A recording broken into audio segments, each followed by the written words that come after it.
you got any idea why your group particularly has lasted as long as it has? Because we stay together, I suppose. And we enjoy it. They are one of the most famous bands to come out of the British invasion. Welcome to WatchMojo.com, and today we're taking a look at the history of the Rolling Stones. British rock band The Rolling Stones formed in 1962 in London, England. The initial lineup consisted of vocalist Mick Jagger, guitarist Keith Richards, guitarist Brian Jones, and pianist Ian Stewart, with Bill Wyman and Charlie Watts forming the rhythm section. In 1962, the group played an 8-month residency at a London club, which caught the attention of their first label. This led to the release of their first singles, Come On and I Wanna Be Your Man. I wanna be your man.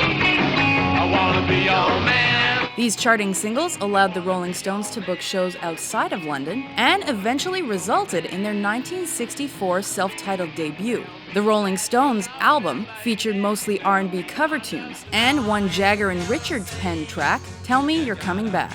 Their sophomore effort, 12 by 5, also came out in 1964 and contained their first UK hit, It's All Over Now.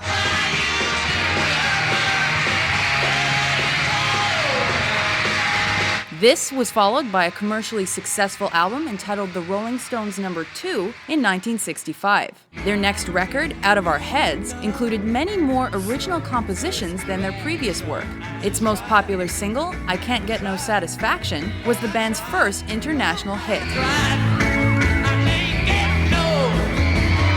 1966's Aftermath was the Rolling Stones' first album to feature songs written only by Jagger and Richards. Notable tracks were Have You Seen Your Mother, Baby, Standing in the Shadow, and Paint It Black. I see my riddle and I want it painted black. In 1967, the band released Between the Buttons, which spawned the tunes Let's Spend the Night Together and Ruby Tuesday. That same year, a tabloid newspaper targeted the Rolling Stones in an article that sparked the interest of the authorities to their alleged drug use. Jagger, Richards, and Jones were later charged with drug offenses. This was followed by the more psychedelic album, Their Satanic Majesty's Request, which included the single In Another Land.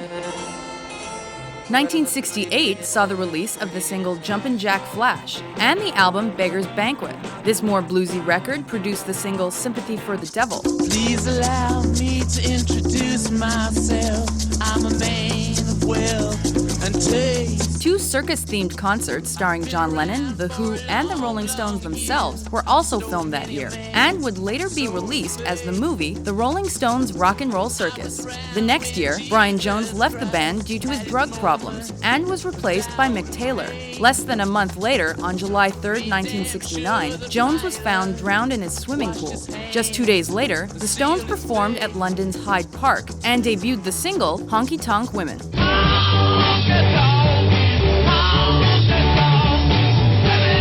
That December, the album Let It Bleed, featuring the song Gimme Shelter, was released. The group also played the infamous Altamont Free concert, footage of which appeared in the 1970 documentary Gimme Shelter. The live album Get Your Ya-Ya's Out, The Rolling Stones in Concert, also came out that year. 1971's Sticky Fingers was their first record on their own label, Rolling Stones Records. It marked Taylor's first release with the band and generated the hits Wild Horses and Brown Sugar. The next year, the record Exile on Main Street hit number 1 on the charts. It was followed by Goat's Head Soup, a less successful effort that still had a hit with the song Angie.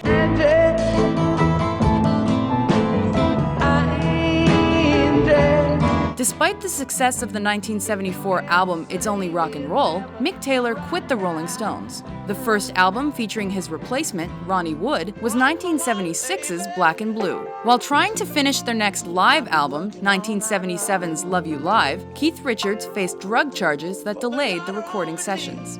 In the late 70s, the Stones began to experience poor sales and reviews. The faster-paced rock and roll of their 1978 album, Some Girls, reignited their popularity, especially with the help of the single Miss You. However, mounting tensions between Jagger and Richards affected the recording of their next effort, 1980's Emotional Rescue. The huge American tour that followed the release of the 1981 album Tattoo You was later documented in the 1983 film Let's Spend the Night Together. Their European tour of the following year saw the addition of another member to the Stones lineup, piano player Chuck Leavell. After the release of the 1983 album Undercover, solo projects increased tensions between Jagger and Richards. As a result, 1986's Dirty Work contained many more Richards-penned tracks than usual. Nevertheless, the pair reconciled after the death of Ian Stewart, and the Stones released Steel Wheels in 1989. Bill Wyman retired shortly thereafter. The Grammy-winning Voodoo Lounge would be Darryl Jones' first album as Wyman's replacement. This was followed by the 1997 album Bridges to Babylon, which received mixed reviews. A Bigger Bang was released in 2005, with shows from the ensuing tour recorded and eventually seen in the 2008 film Shine a Light. Their unique sound and lively shows have made the Rolling Stones one of the biggest rock bands of all time. They have been going strong since the 1960s, and their music will surely continue to do so for a long time. What you want, but if you try some